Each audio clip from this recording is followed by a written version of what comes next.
Ostali kandidati osim mene nemaju šanse da pobede aktuelnog premijera Srbije Aleksandra Vučića, poručuje sa skupa ispred Rudarske česme lider radikala Vojislav Šešelj i naglasio da bi uspeo kao šef države da ubedi Vučića da se odrekne evrointegracija u korist Ruske federacije. Ako je iko u stanju na ovim izborima da pobedi Vučića, to sam ja.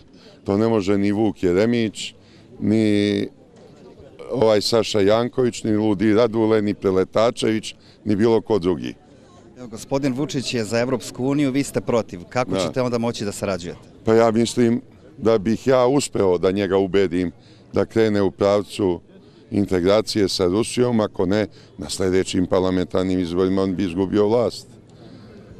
Formirali bi drugu vladu koja bi išla u tim putem. Očekujete drugi krug? Da, očekujem drugi krug u kome ću se obračunati i sa Vučićem. Šta su najveće zamerke građana koje posećujete širom Srbije? Pa zamerke građanima su upućene prema vlasti i prema ovoj prozapadnoj opoziciji.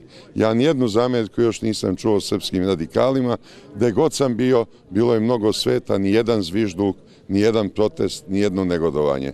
Svuda sam lepo i srdačno primljen. Naredni veliki miting koji Srpska radikalna stranka organizuje biće u Beogradu na Trgu Republike u ponedeljak 27. marta sa početkom od 12 časova.